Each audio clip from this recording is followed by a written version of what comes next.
तो आइए दोस्तों, कार्यक्रम की शुरुआत करते हैं और आज बात करते हैं एक ऐसे प्राचीन विश्वविद्यालय की जो गुमनाम था। अकस्मात ऐसी परिस्थितियां बनी कि आज इस विश्वविद्यालय पर पूरी दुनिया की नज़र है। जी हाँ, हम बात कर रहे हैं तेल्हाड़ा की। खुदाई से ऐसा प्रतीत हो रहा है कि यह विश्वविद्यालय नालंदा विश्वविद्यालय से भी पुराना है। अवशेषों में मिल रहे वस्तुओं से स्पष्ट प्रतीत हो रहा है कि इस विश्वविद्यालय में 7वीं सदी में विभिन्न विषयों की पढ़ाई हुआ करती थी। आइए देखते हैं ये रोमांचक रिपोर्ट। सच्चाई ये है कि गांव और आसपास के लोग इस टीले को साधारण टीला समझते थे, लेकिन उत्खनन की शुरुआत हुई तब जाकर गांव वालों को पता चला कि इस टीले के गर्भ में कई राजवंश और साम्राज्य का इतिहास दफन है। उत्खनन से प्रतीत होता है कि यहाँ कभी प्राचीन विश्वविद्यालय हुआ करता था। जैसा कि पुरातत्वविदों का कहना है, नालंदा विश्वविद्यालय से 33 किलोमीटर की दूरी पर स्थित है तेल्हाड़ा। चीनी यात्री हुएनसांग जब भारत आया तो तेल्हाड़ा भी गया। अपनी यात्रा वृतांत में उसने ईसा बाद 7वीं शताब्दी में तेल्हाड़ा में तिलाधक विश्वविद्यालय की चर्चा की। सिंह ने अपने डायरी में वृत्तांत में लिखा है, एकदम क्लियरली लिखा है कि पूरे साउथ ईस्ट एशिया में 4 प्रमुख यूनिवर्सिटीज़ के बारे में बात की। उन्होंने रिकमेंड किया अपने चाइनीज़ फ्रेंड्स लोगों को, स्टूडेंट्स लोगों की, भाई आप अगर जा रहे हैं इंडिया में तो 4 यूनिवर्सिटीज़ हैं वहाँ पे, उसमें से किसी एक जगह पढ़ने की कोशिश कीजिएगा। उसमें नालंदा और तेल्हाड़ा दोनों की चर्चा है। और वहाँ पर उस समय जब इत सिंह थे तो यहाँ पे तेल्हाड़ा में रत्न सिम्हा नाम के कोई स्कॉलर थे जो यहाँ के चीफ अबाउट थे। तो अब बात यह है कि सभी पूरा मगध तो खोदा नहीं जा सकता, पूरे मगध में मॉनेस्ट्रीज खोदा नहीं जा सकता, लेकिन ऐसे जो खुल रहा है लोगों को पता चल रहा है, समझ में आ रहा है, ये सिंबॉलिक है। मतलब ये पूरे मगध को दिखा रहा है कि भाई पूरा मगध ऐसा ही है, सभी जगह मॉनेस्ट्रीज ही है। हालांकि पुरातत्वविदों का कहना है कि साक्ष्य के आधार पर ही राजवंशों की चर्चा की जा रही है। उत्खनन से मिल रहे अवशेषों के आधार पर कहा जा रहा है कि काले रंग की खपरेल अमूल्य पत्थर मौर्यकालीन युग से संबंधित हैं। इसके अलावा रेतीले पत्थर से निर्मित देवी देवताओं की मूर्तियां गुप्त काल से संबंधित हैं। कांस्य और कॉपर की बनी देवी देवताओं की मूर्तियां पाल काल से संबंधित हैं। इसके अलावा तीनों कालों से संबंधित और भी अवशेषों की प्राप्ति हो रही है, जो यह दर्शाता है कि तेल्हाड़ा यानी तिलाधक विश्वविद्यालय प्राचीन विश्वविद्यालय है। नालंदा महाविहार जो प्रकाश में है वो 4वीं शताब्दी में आया था। इसका डेटिंग जाता है 5th सेंचुरी तक। जो अभी तक जो हमारे पास जो साक्ष्य मिला है, जो एविडेंस मिले, जो एपिग्राफिकल एविडेंस मिले हैं, उसके आधार पर कहते हैं कि ये 5वीं शताब्दी से इसका अनुभव शुरू हुआ और जो 12वीं शताब्दी तक चला। ये नालंदा थोड़ा अर्ली था, इससे काफ़ी विशाल था नालंदा। नालंदा में 10,000 छात्र पढ़ते थे, यहाँ पर 1,000 छात्र के पढ़ने के एविडेंस मिलते हैं। ये थोड़ा डिफरेंस है। बिहार प्राचीन काल से ही ज्ञान की स्थली रहा है। देश विदेश से बच्चे ज्ञान प्राप्त करने आते थे। हालांकि जानकारों और पुरातत्वविदों में पौराणिकता को लेकर मतभेद है। कुछ लोगों का कहना है कि सबसे पुराना विश्वविद्यालय नालंदा है, तो कुछ का कहना है तेल्हाड़ा यानी तिलाधक विश्वविद्यालय नालंदा से भी प्राचीन है। कुछ भी हो, इससे सिद्ध होता है कि मगध की यह धरती ज्ञान को फैलाने में पूरे विश्व में प्रसिद्ध है।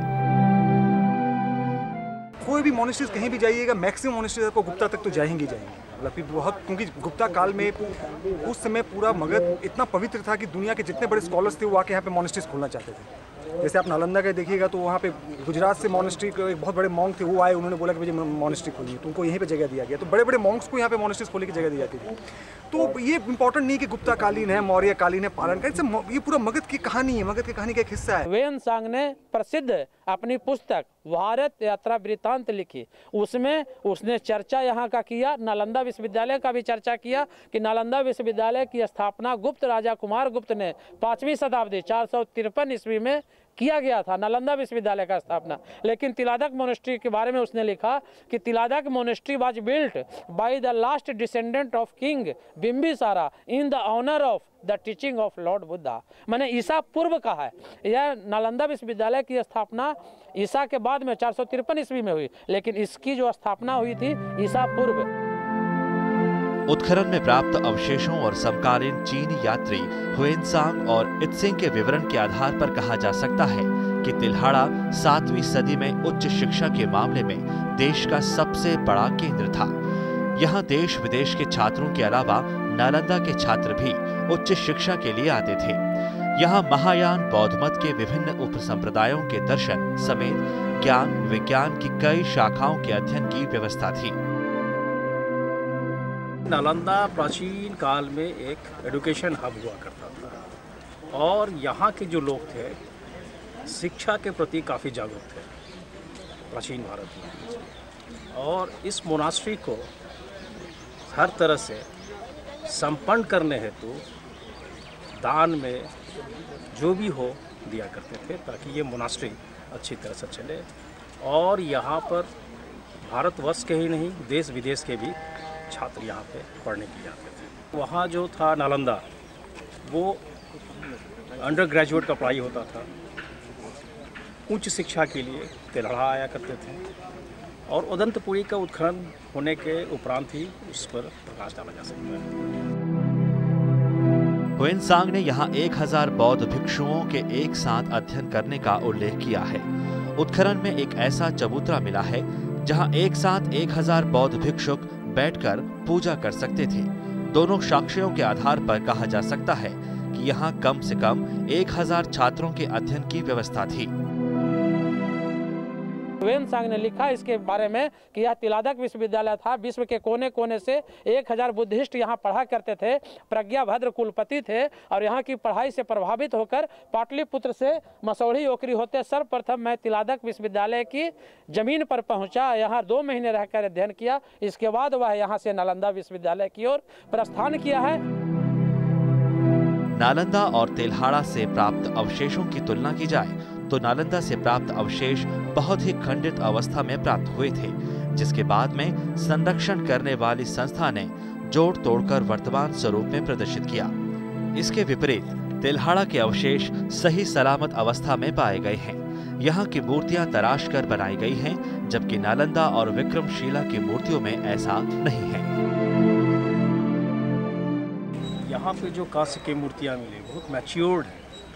नालंदा में ये मैच्योरिटी नहीं देखने को मिलता है, या विक्रमशिला को ये मैच्योरिटी देखने को नहीं मिलता है। यहाँ जो प्रस्तर की मूर्तियाँ मिली हैं वो भी काफ़ी मैच्योर्ड और काफ़ी तराश के बनाया हुआ है। नालंदा में कुछ मिला है, लेकिन यहाँ पर जितने प्रस्तर के मूर्तियाँ अथवा कांस्य की मूर्तियाँ प्राप्त हुई हैं, सीलिंग्स प्राप्त हुए हैं, उतना नालंदा में नहीं प्राप्त हुआ। पुरातत्व वेदाओं का कहना है पूरा बिहार इतिहास है। पूरा तिल्हाड़ा गांव विहार के ऊपर बसा है। विहारों का संगम है तिल्हाड़ा। लेकिन अफसोस, जिस इतिहास पर हम गर्व कर रहे हैं वो विदेशियों की देन है। शुक्र है बिहार सरकार ने इस दिशा में पहल की है। हुएनसांग अभी जो हमारा इतिहास है उस इतिहास में महात्मा बुद्ध से लेकर के उसके पहले का प्राग ऐतिहासिक कह के वो डार्क पीरियड है, उसके बारे में कोई जानकारी नहीं। अभी जो कोई भी इतिहास हम उजागर कर रहे हैं तिब्बतियों के माध्यम से, चाइनीजों के माध्यम से, मेगास्थनीज के माध्यम से, हमारा अपना कुछ भी उपलब्ध नहीं है। हम दूसरों की बात से पढ़ के हम ऐसे भी थे। आज वे हुएनसांग जो चाइनीज था पिलग्रिमेज यहाँ आया था, यहाँ ठहरा था, उसने कहा और उसके कहने के अनुसार जब खोज दोनों लोगों ने की तो ये हमारे पास आया। तुर्क आक्रमणकारियों को लगता था कि बौद्ध विहारों में अकूत संपत्ति छुपाकर रखी गई है, इसलिए बख्तियार खिलजी ने नालंदा की तरह तिल्हाड़ा को भी जला डाला। यहाँ सबूत के तौर पर अग्निकांड के साक्ष्य और राख की एक फेंट मोटी परत भी मिली है। यहाँ बुद्ध के मानने वाले लोग ने, हम लोग हिंदू धर्म के अनुयायी हैं, फिर भगवान बुद्ध की मूर्तियाँ यहाँ हमारे धरती पर कैसे हैं? हमने तमाम बुजुर्गों से पूछा। बुजुर्गों ने बताया कि मुखिया जी यहाँ बौद्ध मठ चलता था, तिलादक यूनिवर्सिटी था। बख्तियार खिलजी जिसने नालंदा विश्वविद्यालय को नष्ट किया, उसी ने इसको भी नष्ट करने का काम किया। ज्ञान स्थली के रूप में आज भी विक्रमशिला नालंदा पर्यटक स्थल के रूप में स्थापित हो चुका है। यहाँ तक कि नालंदा विश्वविद्यालय को पुनर्जीवित करने की प्रक्रिया लगातार जारी है। अब वो दिन दूर नहीं जब तिल्हाड़ा का भी नाम विश्व फलक पर अपनी उपस्थिति दर्ज करवाएगा।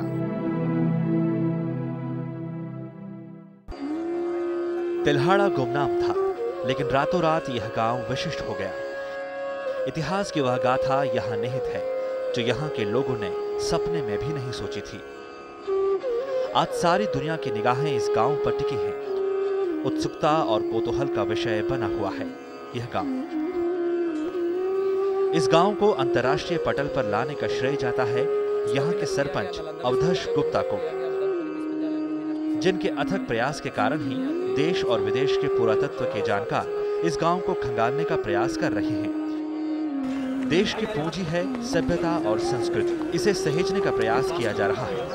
हमने मुख्यमंत्री के सामने जोरदार और बुलंद आवाज में हमने यहाँ के इतिहास के बारे में जो जानकारी इकट्ठा की थी, सारा डॉक्यूमेंट उनको दिया और उन्होंने जांच करवाया। पटना म्यूजियम जो पीके जायसवाल है उसके डायरेक्टर हैं, निदेशक हैं चौधरी साहब, विजय चौधरी, उनसे जांच करवाया। चौधरी जी ने माननीय मुख्यमंत्री को लिखा कि तिलादक जो मोनेस्ट्री जिसकी जांच आपने हमसे करवाई है, इसका उत्खनन का काम काफ़ी पहले हो जाना चाहिए था, ऑलरेडी बहुत लेट हो गया है। उनके जवाब से संतुष्ट होकर माननीय मुख्यमंत्री 26 दिसंबर 2009 को इस टीले पर चढ़कर अपने हाथों से गाता चलाकर उत्खनन के काम का शुभारंभ किया।